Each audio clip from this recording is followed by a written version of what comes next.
How's it going, everyone? Welcome back to the channel. Today I got something a little different for you guys. Matter of fact, today we're going to be taking a look at a cell phone. This really doesn't have much to do with gaming or anything like that, but it does have something to do with the channel itself, and I'll get to that in a second. So this is the Moto G Stylus 2023. During Black Friday, the prepaid version of this phone was only $40 without a line or anything like that. For $40, I figured why not? Sounds like a super great deal. But the main reason that I got it was to replace the GoPro that I normally use to film my videos. Even though the Hero 7 Black I use is 4K, it lacks focus, the actual image quality is very grainy, and just all sorts of stuff. So I'm going to be switching to this Moto G Stylus and seeing how I like it.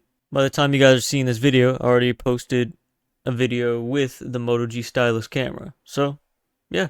So some of the standout features of this phone are a 90Hz HD display, 50 megapixel rear shooter, of course, the stylus, hence the name Moto G Stylus, and just tons of other stuff like fingerprint sensor and a lot of other stuff that is pretty surprising at this price point. So this is the box that the unit comes in from Straight Talk. Since this is a prepaid phone, if you'd get it from Motorola, like unlocked, it comes in like some eco-friendly brown box, but apparently the prepaids don't get the same treatment, even though it's the same phone.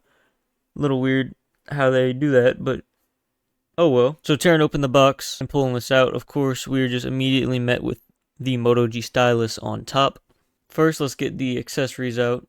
We have a charger as well as a charging wire. This is a 10-watt USB-A to USB-C charger, along with the charging brick. This phone does support fast charging, not an astronomical amount, I think like 25 or 30 watts, but if you hook a faster charger to it than what it includes, it will charge faster. For example, I've used a Steam Deck charger on this, and it said turbocharging enabled, so yeah. And then we also have a SIM ejector, which I'm gonna keep track of because I actually bought this thing to use it as a camera because of the 50 megapixel rear camera setup. From what I've seen, it doesn't do great in low light, but in well lit environments, aka a very bright YouTube recording setup, it looks pretty good. So here's the actual stylus itself. The body of the phone is made out of plastic since it's a budget phone, but this sort of iridescent finish on it is actually really nice. And the camera bump, I think, is actually made out of glass. It's hard to tell, but on the rear we have our main 50 megapixel camera at the top and a 2 megapixel macro lens. On the right hand side of the unit we have our power button with an integrated fingerprint sensor, our volume rocker. On the bottom we have a headphone jack. Motorola is still holding on to the headphone jack in 2023, which is awesome. Right next to that we have our USB-C port, speaker, and our stylus.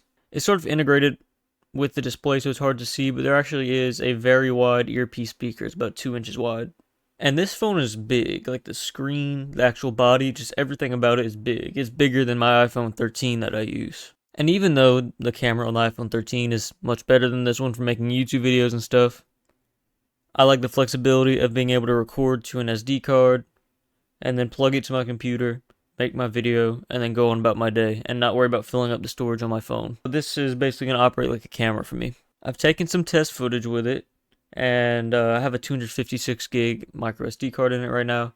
I can just plug it up to the computer, and then drag the file over without even ejecting the SD card. And I'm pretty sure it's USB 3 or higher, because it goes a lot faster than iPhone, because I'm pretty sure every iPhone except the 15 Pro Max specifically is USB 2.0, not 3.0, for file transfer to your computer.